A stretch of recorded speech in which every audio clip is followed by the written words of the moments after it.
O ponto principal aqui é o seguinte, que Belgorod passou a ser principal alvo para os ucranianos em relação ao Donetsk, em relação a Luhansk, em relação a Zaporídia, em relação a Melitopol, em relação a Berdiansk, em relação a Mariupol. Então, quer dizer, a intensidade do fogo ucraniano hoje, basicamente, é maior contra o território da Federação Russa do que contra as áreas em contenda. Com a aparição desses mercenários poloneses, de ditos mercenários dissidentes russos ou até de forças ucranianas, de batalhões especializados nesse tipo de incursão, o que você percebe? Que o componente da guerra psicológica está absolutamente ativo. Quer dizer, o objetivo dos ucranianos e daqueles que os apoiam é tentar demonstrar para o público russo que eles não estariam seguros dentro de suas fronteiras, o que geraria, segundo essa visão, uma pressão por parte dessa população em relação ao seu governo.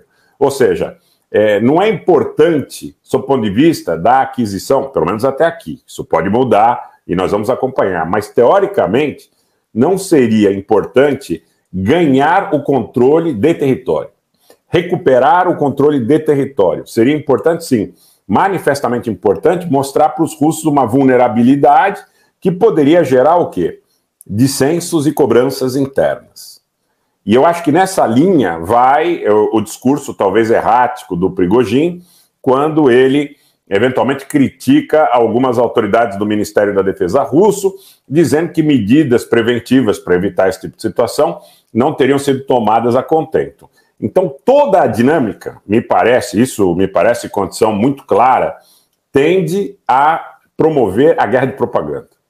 São as operações psicológicas, a guerra de propaganda, que, na minha maneira de entender, corroboram uma intenção dos ucranianos e da OTAN, de quem os apoia, de tornar, de alguma forma, o público russo, pelo menos dessas populações fronteiriças, contíguas à região do conflito, refratário ao esforço de guerra russo.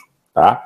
Me parece que a coisa é toda nessa direção, mas eu tenho muitas outras informações interessantes nesta seara para ilustrá-los no curso dessa live. Quero também dar minhas boas-vindas a Alexandra Bastos, que encaminha nosso segundo super sticker da noite. Muito obrigado por todo o apoio que você tem nos dado. Geopolítica estratégica já me faz uma pergunta derivada dessa questão que coloquei, dos eventuais dissensos entre o PMC Wagner e a Federação Russa, sob o ponto de vista das suas estruturas governamentais. Rogério, você viu que colocaram minas na retaguarda do PMC Wagner por volta de 17 de maio? Não apenas vi, como também publiquei essas imagens e também a carta que foi escrita relativa a essa situação. Aparentemente, geopolítica estratégica, mais uma vez agradecendo pela pergunta super pertinente, trata-se de um fato isolado. Aparentemente trata-se de um fato isolado, inclusive na própria manifestação, na carta que acompanha a imagem, fala-se sobre um comandante russo que estaria embriagado e que teria autorizado que os disparos fossem efetuados. Me parece que foi uma situação que acabou não culminando na morte de nenhum elemento do Wagner nem do exército russo, apenas danos materiais a um caminhão de transporte. Agora é sintomático, né? Sintomático e preocupante sob o ponto de vista dos dissensos que eventualmente possam ocorrer. Porque eu sempre disse, né? Saudando aqui o Moreno, que é sempre muito ativo no Twitter também, dizendo: esse comandante já foi preso, Anitablier. Obrigado pela informação e pela participação, Moreno.